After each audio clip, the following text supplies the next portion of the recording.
Empowering listeners from the US to the UK. Live on air with Stephen Cuoco. Hi, this is Dan Aykroyd. He's progressive. He's beautiful. He's thoughtful. He's intelligent. He's powerful. He's positive. He is Stephen Cuoco on Power 98.5 Satellite Radio. You're listening to Power 98.5, powered by United Angels Dream, your number one resource for public relations, entertainment, and multimedia. Contact them today at unitedangelsdream.com. Empowering listeners from the US to the UK. Live on air with Stephen Cuoco.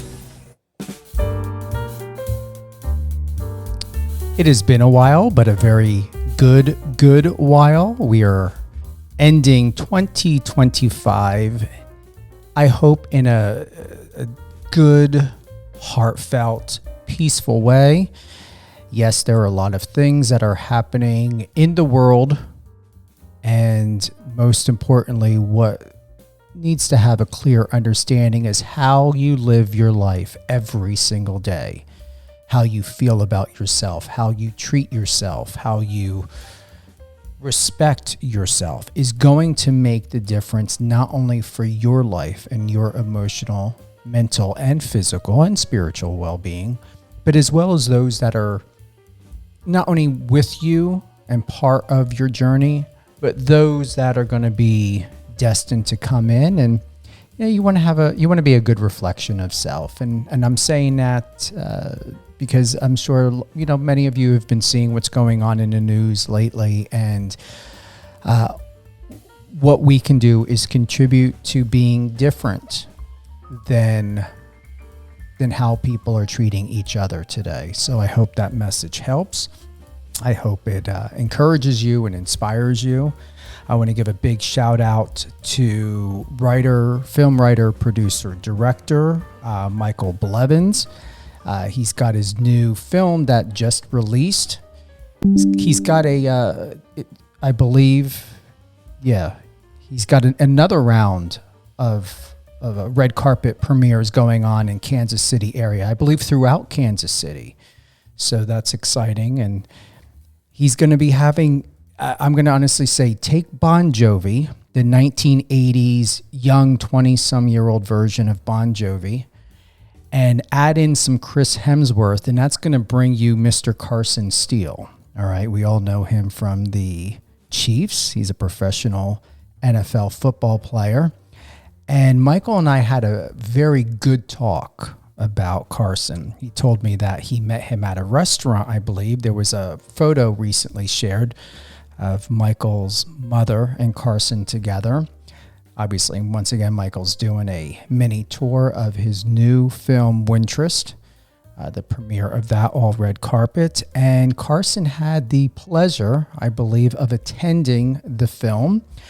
And it's exciting because he does. I said it before. I'm going to say it again. He is a Chris Hemsworth. I don't know what Chris is planning on doing with his career, but Michael agreed. Carson's got a lot going for him, whether it's 007 style or if it's Mission Impossible or Thor or X-Men, whatever it is. This guy has got a long career ahead of him in television film. I told Carson verbatim, I said, you are a walking television set. Carson, welcome to Live on Air with Stephen Cuoco on Power 98.5 Satellite Radio, a.k.a. Awesome. Mr. Chris Hemsworth.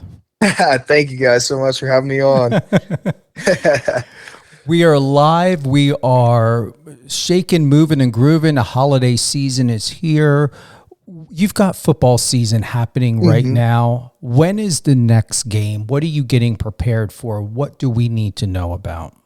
For sure. We're coming in, playing the Titans. We're playing them at Titans Stadium, so I'm super excited for it. Definitely going to be a little warmer than where I'm at right now, so be a little bit nicer to get out there, take off the clothing a little bit, and, super excited for it and ready to see where it goes from there. Well, you didn't get the 4 inches of snow that we just got 2 days ago. Yeah, exactly. So hopefully that kind of goes past us. Yeah, I heard you guys got a little bit worse than us, so.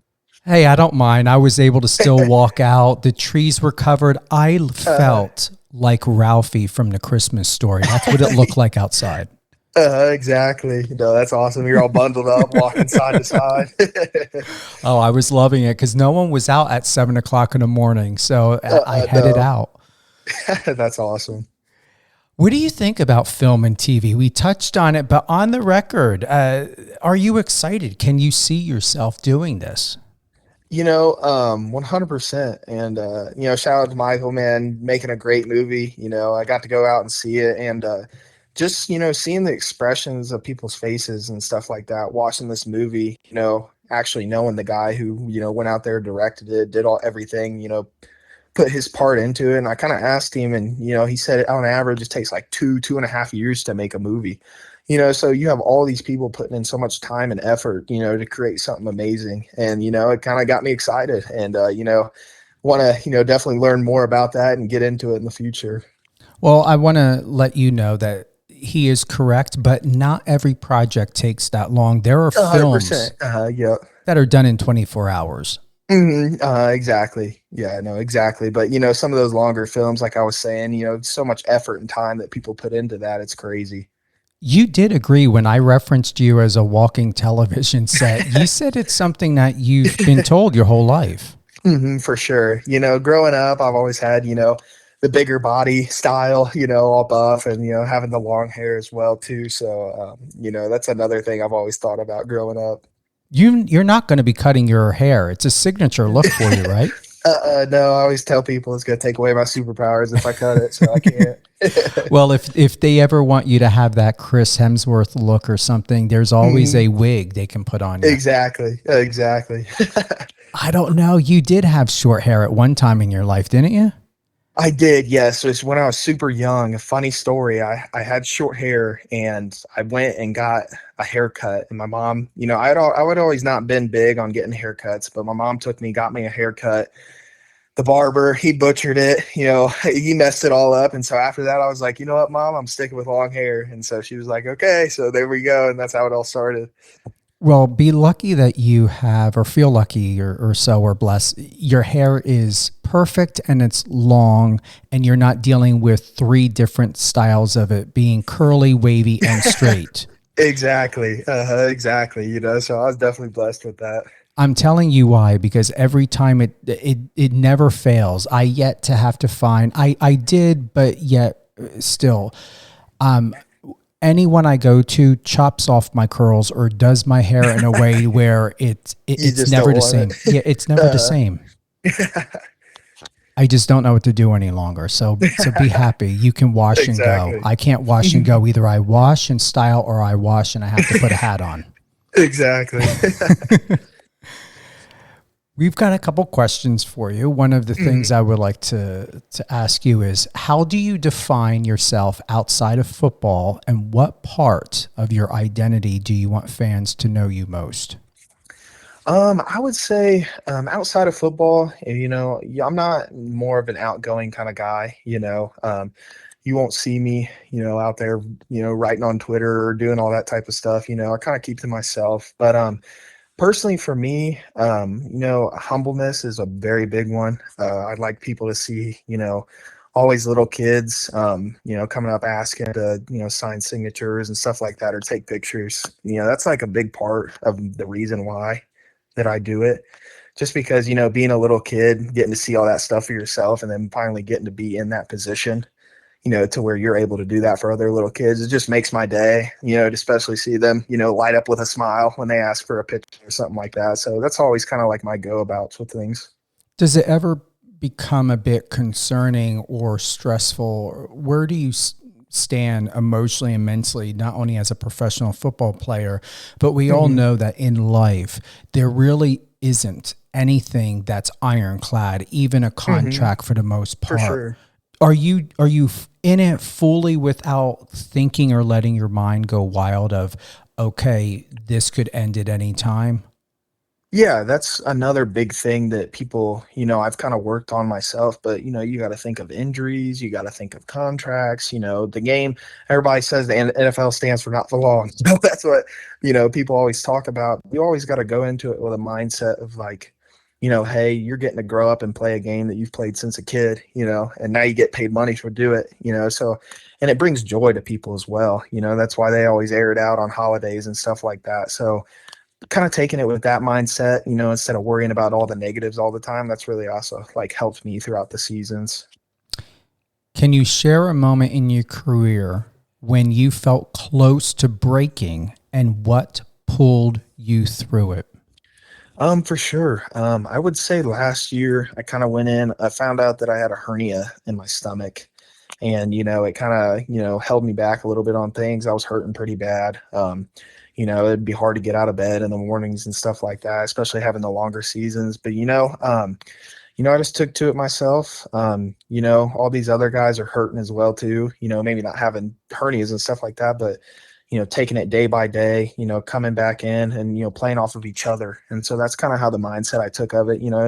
I was like, you only have 4 more games, you can play it out, and get, you're healed up after the season, kind of go from there. And that really helped me get through. When you think about your career years from now, what impact do you hope to leave on the game and the people watching it? For sure. I would say, just being able to, have that concept of, people loving a person, not just because of the game, but what he does off the field. And that's kind of how my mindset was with everything. I love charity work, love to always put people in front of me first, and, take care of them, because that's really what it's about. And also, like I was saying, the kids, getting to be able to watch every Sunday, playing football games, stuff like that, but also getting to know like, oh, well, he was out on Thanksgiving, handing out food and turkeys and stuff like that, or he was out at Christmas handing out toys. That's kind of like the big motto for me, even after football, and being able to do that stuff for people. What I did not notice on your social media, by the way, just to refresh your memory, still looks incredibly good, is where are the posters and the video and photos of you signing for your fans? Are you doing that, or will you be doing it? 100%. And, that was kind of the big thing that I kind of, it's always good to post on social media, to interact with fans and stuff like that. But sometimes it's kind of the things I leave out of the scene, being able to sign for people, or also handing out, food and stuff like that, or toys or anything. Sometimes I don't always have the camera flashing right in front of that, just because, sometimes I'm not always that guy to be like, well, here I am, out here handing stuff out. But it's also good, to have, social media networks and stuff like that as well, to be out there. So, it's kind of a toss up for me, half and half there. As a young player stepping into the Chiefs culture, how do you balance learning from veterans while carving out your own leadership style? For sure. Coming in those first couple of days, being an undrafted guy, you had to do all the gritty stuff, all the hard work, and, coming into a locker room with, future Hall of Famers, it was just amazing, so being able to watch them and watch how they know the game of football, and, copy them and do everything that they do, but also implying, the stuff that you've learned over the years too. It's really made a good blend for me to become like a great football player over time. Have you, on a personal note, have you reached a point in your career, Carson, on or off the field, where you have your teammates coming to you either sharing because they feel that you are someone that they trust and feel comfortable with, and then are they ever asking you for advice? For sure. People don't understand the concept of learning an NFL playbook, and it's hard. So a guy's not going to come in and know the playbook in 3 weeks. It's just not going to happen. So I've always felt that helping the younger guys, especially with me being a rookie last year, I'd have, Green, Isaiah Pacheco, some of those bigger running back type of guys, they would be helping me with the playbook. So I always thought it'd be good, to help down to, Bashard or other rookie or new guys coming in and stuff like that, just to kind of, help the room out total as well, the running back room, and really go from there. Football is as much mental as physical. What strategies or rituals help you stay grounded under pressure? For sure. I would say keeping it simple is the biggest one for me. When you kind of put all the bells and whistles on everything, sometimes it gets a little, claustrophobic or too much, pressure on you. But keeping things simple, because like I was saying before, you've played this game since you were a kid. and back then you weren't thinking about all that stuff, you're just going out there and having fun. And so that's another big thing for me too, go out there and have fun. The more fun you have, the better you play. And so that kind of, helps me, when I'm especially learning new plays or putting new things in and stuff like that. I think you're going to like this question. What's one lesson you've learned from the Chiefs locker room that you think applies to life outside of sports? I would say, that's a good one. That's a good one. I would say, just like I was almost saying before, keep things simple, because sometimes guys, and I'm not throwing anybody under the bus or anything, they almost put too much pressure on themselves, doing things from time to time. And it's hard, people don't understand that, if you put too much pressure on yourself, somebody's going to crack and break. And so, that's another big thing that I've always kind of learned from them is, like bigger guys like Travis and Pat, they'll come out and do like the simple things, the little stuff, whether it's ball handling drills or, the full run throughs and stuff that they don't have to do because they already know how to do it, but they still do it just because when you keep things simple, it keeps the game flowing. And that's what's made them, to be able to come so great. Do I want to go with this one? Yeah, I'm going to go with this question. How has joining the NFL changed the way you see yourself, your goals, or even your definition of success? For sure. It's definitely changed me. And this is kind of crazy to say because, it's the NFL game, but it's changed me to see that I'm not just a football player. And that, that's really helped me. And luckily, the Chiefs do a great job of having people come in to, to kind of talk like finances with us and stuff. And, what we want to do, because football's not going to last a lifetime. And, that's the simple fact. And, it's really showed me that there's so many other opportunities, and you as well has showed me opportunities that, I never would have thought about, without football. So it's really helped me to being able to get into an organization to have so many opportunities around me, after football or even during football that, I had no idea about. Kansas City fans are known for their passion. How do you personally connect with the community and feel their energy? Man, I'm a loss of words. One of my second games here, I'm trying to listen to the play and I can't hear a play because people are yelling so loud and screaming, Chiefs Kingdom, it's amazing. And just like you were saying, off the field as well, too. I mean, I couldn't tell you how many paintings or, murals and stuff like that of Kansas City that you see, and everybody's wearing jerseys, It doesn't matter if the team's losing or winning or, they're always supporting. And, so I've been super thankful of that as well. I'm not sure if you've ever been asked this, Carson, but if you weren't playing football, what dream or passion would you be chasing right now? When I was younger, I wanted to race go-karts or be a professional race car driver. That was one of my biggest goals. I raced go-karts as a kid growing up, always doing the extra crazy things. And then if I didn't do that, I would say probably, some type of, salesman or something like that. That was always my big thing. I've come from a long line of family members selling used cars. So that's another thing I've always done. It's nothing out of the ordinary, or stuff like that. But those were my two big things growing up as a kid, being a 12-year-old kid wondering what he wanted to do. I would totally support the race car driver. That exactly. feels fitting. That was definitely the second go-to, because people don't realize Tony Stewart, he was, really going up when I was growing up. So that was the big guy everybody used to watch. I do not, and I mean this. It is unrealistic, but I applaud you in a very in a professional way that you would strongly consider a 9 to 5 in some sort of cubicle or desk. I don't see it. I don't believe it. No. With my big shoulders and my suit. No.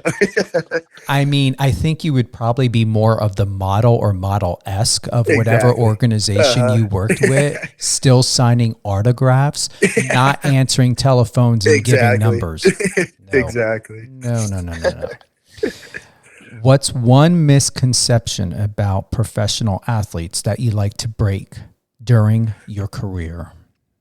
For sure. I would say, a lot of them, being arrogant about, things that don't go their way. And I get it. There's some stances where athletes don't need to say the things they do, and, they obviously make mistakes. But, when you have a guy, and I've seen it personally hand to hand, when you have a guy putting so much time and effort into something and, it doesn't go his way because of, something that happened that wasn't his fault, it's frustrating, and it hurts. Obviously there's some guys that shouldn't say the things they do, especially going to Twitter or online and stuff like that. But I understand now why, some of the guys show the anger that they do when things don't go their way.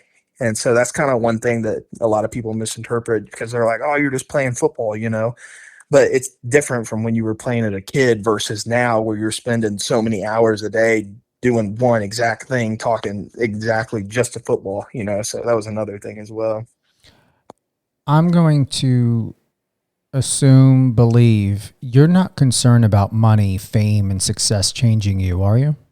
No, 100%. That was always my biggest thing that everybody told me, especially, and my parents did a great job at telling me this, don't let that stuff change you. Still be the, long blonde haired kid that you were growing up, running around in the yard doing crazy things. Like, that's always been me. And so that's kind of how the motto I've always taken it, even with, the fame and the football and stuff like that going throughout my years. Got two more questions for you. I think you're going to like these. You ready? Oh, yeah, I'm ready. What's the most personal sacrifice you've made to chase this dream as a professional football player, and how has it shaped the man you are today? For sure. That's a good one. Man, you're hitting with all of them today. I would say personally, honestly, the people. I've lost some pretty good friends as well, and people that I've, grew up with and stuff, just because they didn't see at the level that I wanted to be at with things. Sometimes I wouldn't go out and, party with my friends or go do things that I shouldn't have. And, it made me look like the weird guy, out of the group. But then a lot of my close friends knew that what my goal was, and it was to get to the NFL. And so, some of my close friends were like, well, that's just him. He doesn't want to do that stuff because he's got a dream and a goal. But, some of the other people that didn't know that, kind of looked at me weird, didn't think I was, being normal, acting cool. And another sacrifice is, missing a lot of holidays. People don't understand that you don't get to go home, especially in college and especially now for holidays, and go to see your family like regular college students or other professionals. You're playing on Christmas, you're playing on Thanksgiving, you're practicing during New Year's and stuff like that. So that's another big sacrifice that a lot of people don't understand, that really, you have to lose to get to where you want to be. When you think about the people who believed in you before the spotlight, what do you most want them to feel when they watch you play now? Personally for me, I want them to feel, love, because they knew what I wanted from the beginning. But I also want them, to see the anger of, all the people that doubted me, and see how much that anger shows on the field when I'm, running over people or jumping over people and stuff like that. Because, they were the people from the beginning that, tuned out all the people on social media saying I wasn't going to play running back or wasn't going to play at a bigger college, or tuned out, even, closer, like teachers and family and stuff that said, well, like, what's your second goal that you want to do? And, they would always, kind of tune people out too, especially like I was saying, my close friends and close family. And, they were always, very strict on me. Like my parents were always making me work out every day and, running and stuff like that. And my friends, wouldn't let me, I'm not going to say it on live, but, they were doing some stuff they probably shouldn't have, drinking and stuff, underage and stuff, and, going to parties, but I wasn't doing that. And, that really, kind of pushed me to succeed. And, that's what I kind of want them to feel and see. It's like, hey, he actually did it. Back in September 6th of 2024 on IndyStar. It says Center Grove running back Carson Steele wins 2020 Mr. Football. Do you recall that day? Yes, sir, I do. It was such a special moment for me because my coach, he surprised me, and, he said, well, they still have 2 more days to vote, and So we were all waiting and seeing. Well, I get a knock on the door, and it's my head coach, the commissioner, and they all come in and show me the jersey, that's saying that I won Mr. Football. And, it was just such a special moment for me, especially with COVID going on and not knowing if you're going to get to play or not. And especially the coolest thing is, Go ahead. Sorry about that. And, not getting to play with COVID and, growing up with those guys too as well, getting to play with them. It was just a super special moment for me. And that wasn't you. That was us. We were pulling up a video that is here. I want to play it. You want me to play it for you so you can hear it? For sure. Right, let's go ahead and play it. This is on that day. Okay. Here we go.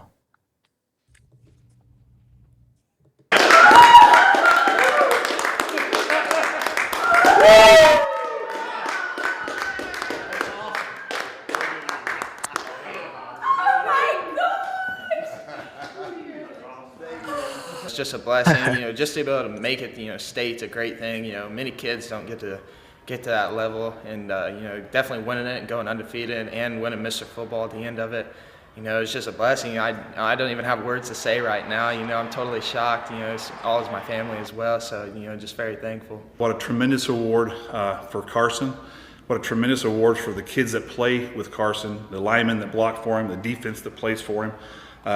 For our school, Center Grove High School, the first ever Mr. Football. I'm out of words. The community from the Bantam program, this is their Mr. Football too. The middle schools, this is their Mr. Football, and obviously it's our Mr. Football. Center Grove football, it's more of like a family thing. Everybody knows everybody, and I'm very thankful for Coach Moore. He's the one, who's got us started in this thing ever since we were young. He's built us up ever since, learning plays and being down, at the games and stuff on the weekends to watch the little kids. He's really grown up with us, and he's a true figure to lead up to and watch as you continue your career. How do you feel hearing that now? Oh man, I got to work on my interviews now. But seriously though, it was just what a blessing to not know, how far I'm gonna become after that. Going to Ball State, going to UCLA, and then ended up where I'm at now. It's a crazy, few years that you really never think about as an 18-year-old kid.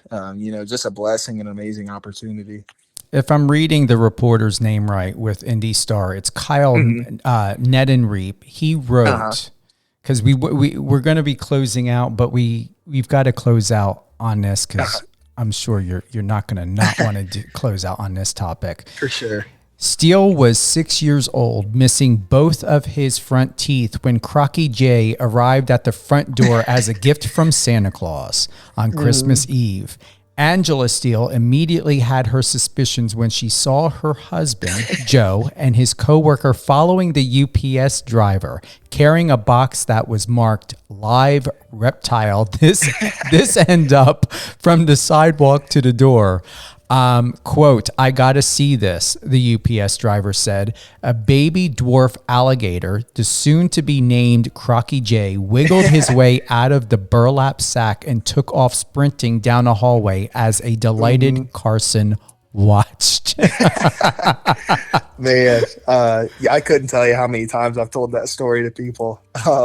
It was just the craziest thing. And, you could see my dad and his coworker kind of giggling and laughing. So, you kind of knew something was coming. And I kid you not, we opened the package and he was in a burlap sack and he came out about 6 to 8 inches. And I didn't know he wasn't a crocodile at the time. I thought he was at first, and I found out he was an alligator. And so that's why his name got Crocky J, because of course I thought that was the coolest name being at the time.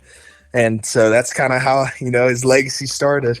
How do you maintain an alligator? Like you don't cage them like a dog, do you? No, and people don't realize that. Once the people get to social media, you know how they are. They thought I kind of kept it like in a cage, but he's in a great habitat and has a place to climb up on. He has water as well too. He also has his heat lamps and he gets fed too as well every couple of days. And So having him, growing up with him, it's just been so cool. And to also people to freak out, because a guy from Greenwood, Indiana has a pet alligator in his house. Well, watch out. There's no way. I said it before, and I'm going to say it again on record. I would not put it past Discovery Channel offering you some sort of reality TV show. That's what I'm saying. Exactly. Let's get us and Crocky J on there. I have to say, super impressed. I can't believe how ripped and buff you were back then, especially for a white kid. Yeah, that's right, exactly. So, but I can shout out to my mom and dad for that one. They always helped me. My dad always working out. You see my dad when he was younger too. He's pretty good shape. We always used to fight who would get bigger when I got older.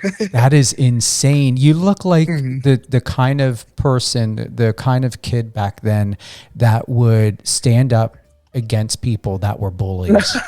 Exactly. No, exactly. And Seriously. the funny thing about it was that I was the shy, quiet kid growing up. But you didn't put up with bullies, did you? No, I don't. Honestly, nobody really had the dumb idea to even try to bully me when I was a kid. How tall were you at that age when you were holding Crocky J? I was pretty tall. I was always growing up, I was probably one of the tallest kids in my classes, always growing up. So I was always just a bigger kid too as well. Wow. And you're 6'2" now, height? Yes, sir. 6'2" now.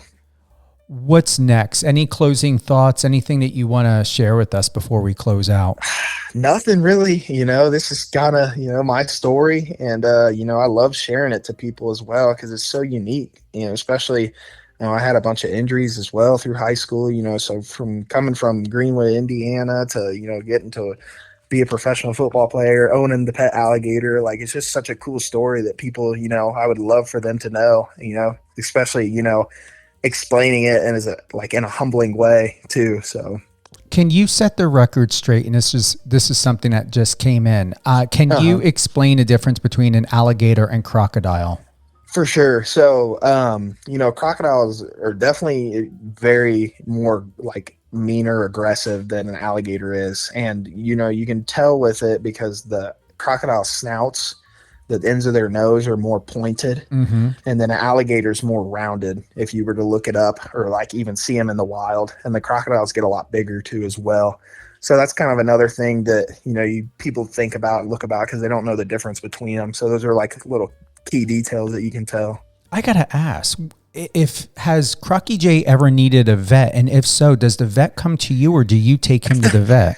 Well, that's the funny thing. We have to take him there. So there's a little place in like probably 15, 20 minutes from our hometown that we take him. I don't know for sure what it's called, something animal rescue, something like that in Greenwood, Indiana. But they all know who Crocky J is. They knew who he was already, and they were like, well, you can bring him in, as long as you got a hold of him and stuff like that. And so we brought him in. They came in, gave him his shots and stuff like that because you have to have so many things once he got to a certain, length. And so we had to get all those and permits and stuff like that. But he's healthy, doing well, and so everything's good from there. Did anyone ever dub you, not to be a cliche, but did anyone dub you as the Crocodile Dundee or Crocodile Dundee Part 2? That's the funniest part about it. That's my nickname in the facility. Is it? Travis, he always calls me Dundee. That's my nickname. So everybody calls me Croc or Dundee, something like that. I have like 10 nicknames there. So what does it eat? Is it expensive? Because it's not like dog food. You go and spend $10, whatever dog food is, 10, 15 bucks. What does it eat? It's a little bit more expensive, but he eats, chicken, as like protein type stuff like that. And then he also gets this stuff, it's called gator chow that we order online. And it basically looks like dog food, but it's thick pieces. And he almost loves that more than the chicken. And that's like his like nutritious type of stuff. And he loves that. How many pounds of food does Crocky J go through a week? Oh my goodness, I couldn't tell you. He eats a lot. Yeah, he eats a lot. But you also kind of, measure to and maintain his diet and stuff like that. Cause, some of those alligators and stuff and crocodiles, you see them eating like deers and stuff and they're getting way too big, in the wild. But, being able to maintain his diet and stuff like that's helped him to grow, but not overly grow. If that makes sense. Do you let him loose in the house or where does he go? Oh yeah, yeah. He walks around the house and stuff like that, and no tape, no nothing. He's walking around. He's real calm and everything as well too. So he's definitely been trained a little bit. I have to go here. I don't care. Does he pee or poop in the house, or is he potty trained? He'll have a few accidents every once in a while, but that's, that happens. That's okay. He gets a little nervous when he's around people, so that'll definitely, get him a little anxious. I'm thinking to myself, if I ever were to come over for dinner or something like that, instead of walking in a little chihuahua piece of poop or something on the floor, dog crap, I'm walking in alligator poop. Oh my God. That's hilarious. I'm being silly here, but you know what? You've got someone that's common sense. So I mean this in jest. I mean this in joking, but you've never seen people put diapers on an alligator, do you? I have not. I've never really thought about that. I'd have to definitely get some extra large diapers, though. Get some human diapers, so. That is wildly awesome, though. Seriously, that you can. Oh, wait a minute. He doesn't sleep on a bed with you. Like, this is you don't treat an alligator like, let me tell you something. There are people out there probably thinking, ooh, maybe I can get an alligator and treat it like a dog. You don't. You probably don't do it. Don't do it. Okay. And you're the pro. You know better than anybody else. Exactly. No, exactly. I'm going to tell you, Carson, you are an extraordinary person. I told Michael that I said, you are touched by God. I said, a person or anybody that messes with you better believe in a power of prayer, because you're touched. I can tell it. I can see it. I can feel it. You are a blessing of God, from God. And you are, thank you. You are a walking, angel. I would like to say that you're someone that clearly is not naturally judgmental. I can tell that you like to see people for who they are and how they and accept the truth of how they demonstrate who they are as a person and a human being, no matter how comfortable or uncomfortable it may make you. You are a rare commodity and anomaly to us other people in this world. So I just want to let you know that it is recognized. I see it. I feel it.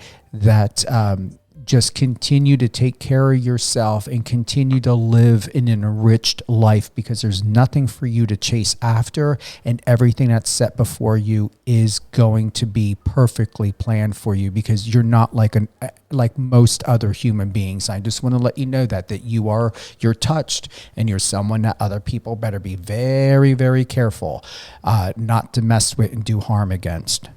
Thank you. I really do appreciate that. Thank you so much. Socials, anything that where do you want everyone to know and to find out all the best of Carson Steele? Instagram's probably my go-to. Always go there. You see me on TikTok as well too. You'll get a little football, but probably Instagram, I would say, go-to. That's my biggest one. Are you going to pick up the pace and implement the strategic measures? You got on me a little bit, so I'm gonna definitely, show the crowd a little bit more of Carson Steele. I want to see more red carpet of you signing autographs and posters. Exactly. So definitely you're gonna see a little sneak too. Me and Michael had some, photos taken at his new scene, new set. So excited for that. Can't wait for those photos to come back as well. Did you get photos of yourself and or with Michael in front of a step and repeat? They had like a little scene set up in the background of B&B theaters for Kansas City. So I'm excited for that. Good. Mm-hmm. Anything else? I think that's it, man. Thank you so much for everything. It's been great. All right. It was super great. Well, if you've got to go, hop on off. I'm closing out, but if you want to stay and have a quick minute or less, goodbye, private goodbye, you're more than welcome to stay on. Awesome. I appreciate it. Thank you. Anytime. Thank you to everyone who's listened to Live on Air with Stephen Cuoco on Power 98.5 Satellite Radio. All the latest and greatest. You can head on over and listen to any of my current or past radio show episodes on any one of your favorite podcast platforms. Carson Steele, professional football player with the Chiefs, soon to be movie and television, and I'm going to dub and reality TV star. Mr. Michael Blevins, producer, writer, director, has already stayed stated and claimed that he wants to go ahead and create a film all around Carson. So have a great day, everyone. A beautiful, perfect holiday. Remember to live well, be well, and to be the best example that you would want others to be for you. Have a great day.